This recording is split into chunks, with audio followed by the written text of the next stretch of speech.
Hey everyone and welcome back. And this week, look, I didn't really want to make this video. I thought I'd leave it to the summer.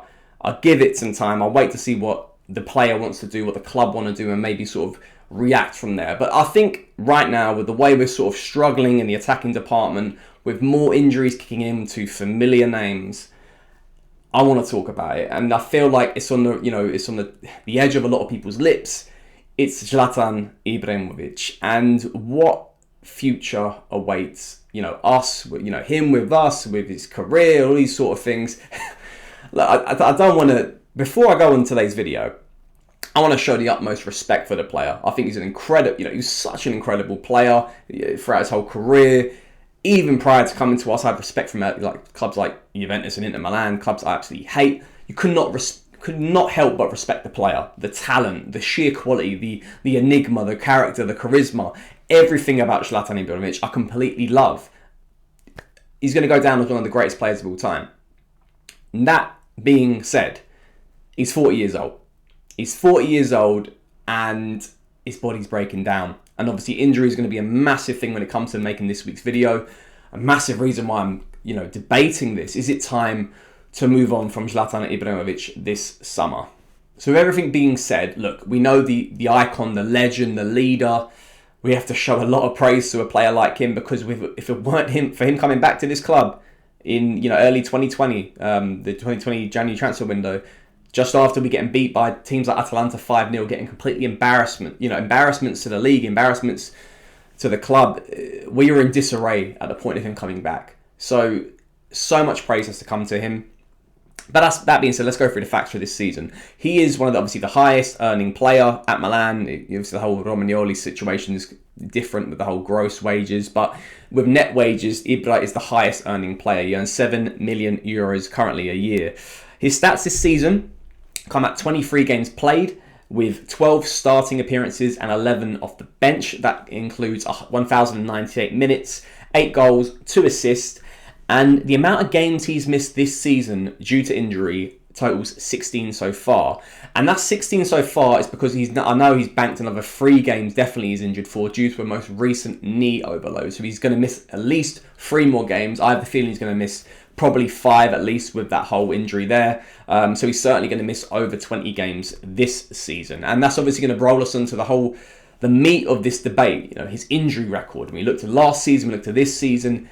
Is it time to move on past Ibra? Because is he a detriment in a sense? Not in a way, detriment, that's a harsh word to use, but is having him in the squad, when we look at how much he's being paid, and we look at the spot that he has in the team, an important spot at the centre forward role, is that affecting us? And how can we use that in the future to better the squad of who we have on the pitch, who we have to rely upon much more consistently? So last season, Ibra missed 24 games due to injury. So obviously, it's not looking good when it comes to the stats. Look, at the end of the day, he's 40 years old. His body is breaking down. Whether we like it or not, we want him to be like Father Time and never grow old and always recover quickly from injuries and give us the maximum. He sadly can't. And that's affecting him a lot. Knee overloads, Achilles tendon overloads. It's affecting his style of play as well. You see him when he comes back, he's slower, he's a bit more rigid, he's a bit more lethargic.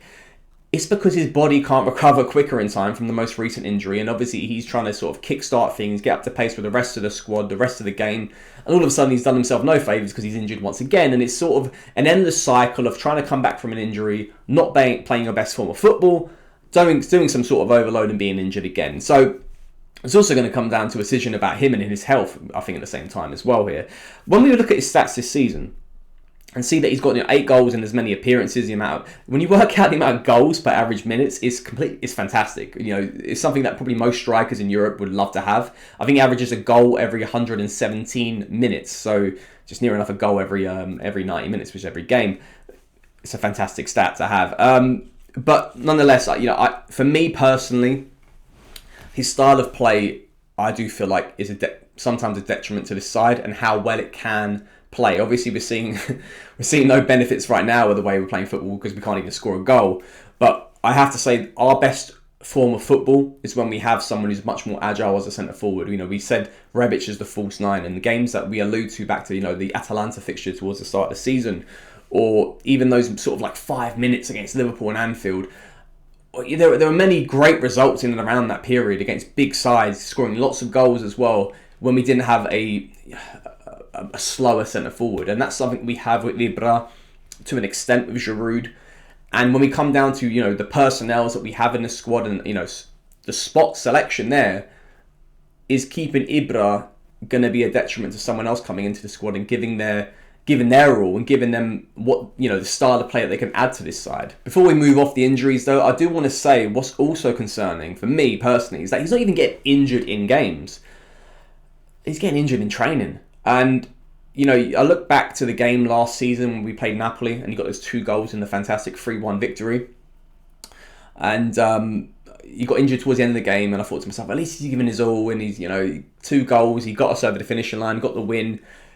He's getting injured in training now, and it's all the overloads are kicking in. It goes to show you that his body just can't basically handle it anymore, and he's struggling. He's really struggling. I don't want to sort of speak for him, and but I think it's clearly evident with the amount of injuries that he's racking up over dispersed periods of time that this is, the proof's in the pudding basically with the injuries in his body there. So it goes to show you that, imagine if he's actually playing more games, if he actually gets himself onto the pitch, how many more injuries is he going to get? So something's clearly just not going right so far there. But I have to say, with all that being said, this video is really hard to do. Because for me personally, as much as I'm kind of like not slating him, but I'm attacking the injury stats. I remember when I was growing up and I used to watch my Milan sides in the great years, and it's quite ironic because I look back to, let's go back to the last time we won the league, and we had the squad back then, the starting attacking options was Ibra in his prime form. We had Robinho, Cassano, Pato, even Ronaldinho, slightly there as well. But in the background, there was a centre forward, Pippo Inzaghi. We all know Pippo Inzaghi. We got an injury, slightly injury-prone striker. Someone towards his later years, obviously, didn't quite have anything more to add other than just scoring tapping goals. Kind of similar to what we're seeing right now with Ibra. But the difference was, and I think there's a lot of difference that, back then and right now, is that financially we're much more cautious. Every million euro counts, basically, in this squad with FFP right up our asses. So it's different to that back then when we can sort of have that player in the background, be there for the changing room, be there as a backup option. I love Ibra to have that reduced role, that reduced backup option role. Put him on a lower salary, maybe 2 to 3 million euros a year, but that's still 2 to 3 million euros a year anyway. That's still we consider that a lot. We slate a lot of players being on that salary right now, like Samuel Castillo being on 1.5, and other players like picking up a hefty Bakayoko, I think he's on 3 million euros a year or something like that. So we slate players who have a lack of involvement on higher salaries now. So I don't think it's fair to have Ibra on that same sort of regard there, and he's going to have a reduced role. So financially, sort of backing the whole cautious approach, I don't understand how it's the right approach to keep him still on the books at still a decently priced salary just to have a backup reduced role. So and we'll come on to that sort of theory there. Is it going to work?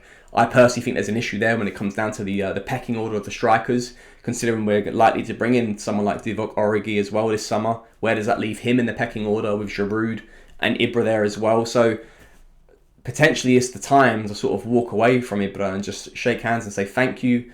You've done it. He's done everything for us. We wouldn't be where we're at right now in this stage of development if it weren't for you coming back and sort of stabilize, getting, not even stabilizing the ship, really just steering the ship in the right direction and getting us back to where we are and where we should be in the Champions League, and obviously benefiting from there and going to the future. So, financially, I just think because we're so cautious these days with Gazidis as well, FFP, I don't think it makes sense to renew him and keep him on beyond this season. And while we're still talking about the finances and the fact that he earns currently now 7 million euros a year, obviously you drop his salary down if you do want to keep him.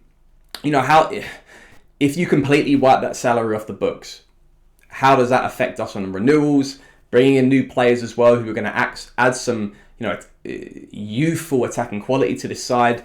We already have a few more experienced players now. People are we'll come on to what this team's learned on in this development and growth, but we already have that sort of, Giroud's there for that sort of, that focal point, that more experienced, slower, target man focal point right now. We need younger players who are going to add to this attack. We spoke about it last week. Is really struggling with players that are going to take on a man, create something in isolation, anything really just to to change the aspect of the game within a moment, because only really right now we have Rafael Leao. So really we're going to need salaries like his to pump onto other players, even with renewals as well, when you consider that all into account. There's a lot of things here, really. And I think as well, Ibra's a proud guy. And I'm not saying that he wouldn't want to take a backup role, but at the same time as well, we saw it a few times this season where, I think like the derby comes around and he gets the automated starting spot. I think that he's going to really struggle there. He's going to struggle with that sort of, am I going to take a reduced role? And I don't think that's fair on him to sort of to ask him to do it at the same time. But we're kind of at this point right now. I think, logically thinking that himself, management, and there's going to be a conversation at the end of the season, depending on how we finish.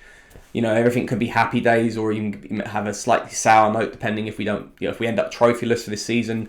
But at least, achieve our objective of top 4. I don't know. But I feel like there's a discussion to be had between all parties and just say, look, is it time to walk away or should we run it back for another year? So obviously this isn't a decision that I can make personally, or we can only sort of like create a theory based off it. But I certainly think right now is the furthest I see Ibra away from the club, like in the sense of like walking away at the end of the summer than he's ever been over the course of this season. So let's wrap things up, guys. I keep saying it, we can't have nothing but love and respect for Ibra and what he's done throughout his whole career, especially his Milan career as well, in the 2 different spells, for whenever it ends as well. Even if he's here beyond this summer, then I'll keep I'll keep having that respect from him. But I'm still obviously going to gauge my opinion that I do feel like it is time for us to walk away this summer. I do feel like this is the moment that we have that change of guard, the mantle gets passed over, Giroud is going to be that experienced striker, and we bring in some other players that are going to add their attacking qualities to this side, especially when you factor in that financially